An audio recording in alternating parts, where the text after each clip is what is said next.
azkenean 30 urteko ibilbide baten ondoren ez, gaurko eguna egun historiko bihurtuko da, Segura eta Urruñaren arteko lotura, herritarrana izan dana oain arte, oain ja udalen lotura eta ofizialtasun hori hartuko du, eta 2008ko urriak 13, Segura eta Urruñan arteko loturan historiara pasako den egun bada, beraz, egun politia eta garrantzitsua. Gaur ez da helmuga bat, baizik eta beste pausu bat, garrantzia segur, baina birakatze horrek behar balin badu bizitu, azkartu, herritarreitik hasi da, eta herritarrek beharko dute segitu, bere ganatzen, eta bereziki gaztek bere ganatzen, eta hori azkartzez. Eta hola du biziko gure birakatze horrek, eta hori mezu hori nahi nukenik gaur pasatu, gure ondotik heldu diren belaunaldieri. Iparragoa ekimena bera, urtez urte indartzen jundan ekimen bat izan dela. Landu ditugu lurraldetasunan zenbait gai, landu ditugu Euskal Herrian bertan dien zenbait aldarrikapenen gaiak ere. Eta hortan lanen jarraitzeko beharra badago oraindik, ez? Azkenen gure helburua delako Euskal Herri bat eta librea izatea, eta hortan lanean jarraitzeko oraindik ere badaukagu.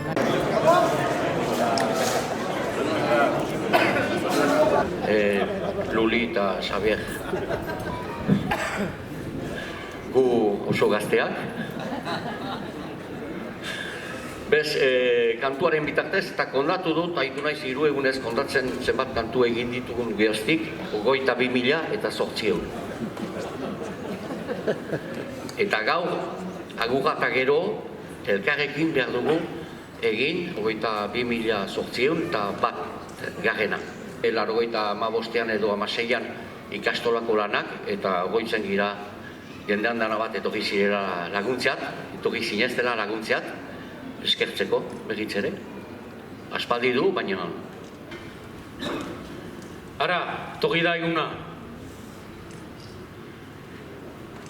2021an, plaza hontan berean, Kutxabira kanpainakari Izaga eta nik erranginuen hemen Segura eta Urruñako herrien arteko birakatzearen ofizialtasuna egin behar ginuela eta egingo ginuela. Eta beraz gaur da eguna ofizialtasun hau herritarrei agertzeko eta argitaratzeko. Honeaino iritsi baldin bagea, eta ezinbestekoa da eskerrak ematea Iparragoai. Behari esker iritsi gehalako honea, Elizondoko egun zoro edo, hartatik, egun zoro askoz gehiago egon dialako, 30 urte hauetan, eta beha izan dalako gaurko senidetze hau bere, edo ofizialtasun hau bere, auspotu duna. Ni Etxepareko ikasle oia naiz, eta beraz galdezu diate hitza hartzea, egia ezan, hasieran ez nekien sobera zer kontatu, eta azken finan aski naturalki etorri zait. Ni Urruñaja naiz, hemen handitu naiz, eta hemen beti ezaguna egin zait Iparragoa edo hitza bederen, Gerard eta Beñat eta Bertioli elkarteari esker, besteak beste. Bukatzeko nahi nuke justu azpimajatu, han lehenaldia izan dela bederen niretzat, hegoaldea eta iparraldeko muga hori erabat hautsia izan dela. Beti sentitzen da ere nire ustez desberdintasuntxo bat edo iparraldea eta hegoaldearen artean, eta hor lehenaldia zen zinez Euskal herri oso bat bezala bizitzen ginuela, eta hori plazer bat izan da, eta horregatik nire ustez urtero itzutzen gira, baina hori beraz mila esker Iparragoa muga hori bederen hausteagatik guretzat. Horra, mila esker.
short of